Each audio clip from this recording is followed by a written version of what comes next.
নমস্কার বন্ধুরা, welcome back to my channel cooking heavenly with Prapti. আজকে আমি আপনাদের জন্য নিয়ে এসেছি আরেকটা নতুন রেসিপি, যা খুব সহজেই কিন্তু আমরা বাড়িতে বানিয়ে নিতে পারি 10 থেকে 15 মিনিটের মধ্যে। রেসিপিটি হলো সর্ষে চিংড়ি ভাপা।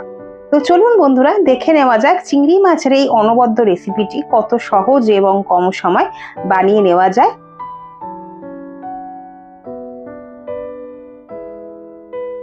আমি এখানে 500 গ্রাম মতো চিংড়ি মাছ নুন হলুদ দিয়ে আগে থেকে মাখিয়ে রেখেছি। এছাড়া নিয়ে নিয়েছি 3 চামচ মতো সর্ষে দানা, 2 চামচ মতো পোস্ত, হাফ কাপ নারকেল কোড়ানো, আর নিয়েছি 4 টেবিল স্পুন মতো টক দই। এখন সর্ষে, পোস্ত, লঙ্কার একটা মিহি পেস্ট আমি করে নেব।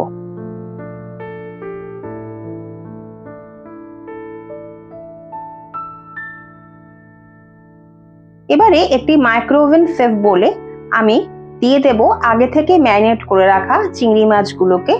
তার সাথে দিয়ে দেব পেস্ট করা রাখা মশলাটি, যেটি আমি সর্ষে আর পোস্ত আর কাঁচা লঙ্কা দিয়ে পেস্ট করে নিয়েছি।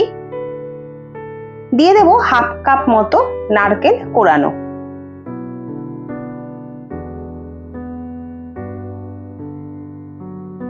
এবার দিয়ে দেব সামান্য পরিমাণে হলুদ আর লবণ। লবণটা বুঝে দেবেন, কারণ চিংড়ি মাছগুলো যখন ম্যারিনেট করেছি সেই সময় কিন্তু কিছুটা পরিমাণ লবণ এতে দেওয়া রয়েছে।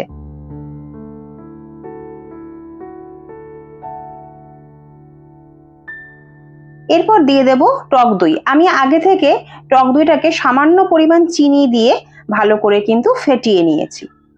এবারে সবকিছু দিয়ে ভালো করে একবার মিশিয়ে নেব।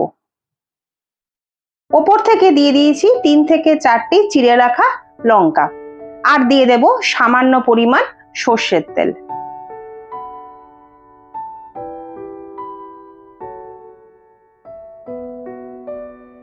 এবারে আমি মাইক্রোওভেনে 5 থেকে 8 মিনিট মতো এটাকে ভাপিয়ে নেব।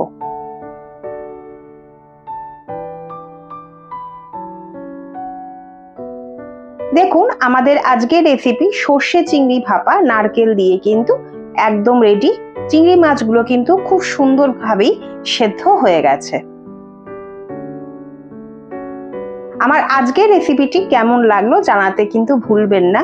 ভালো লাগলে লাইক, কমেন্ট, শেয়ার এবং সাবস্ক্রাইব করে দেওয়ার অনুরোধ রইল। যারা আমার চ্যানেলে নতুন বন্ধু, তাদেরকে আমাকে সাপোর্ট করার জন্য অনুরোধ জানাচ্ছি।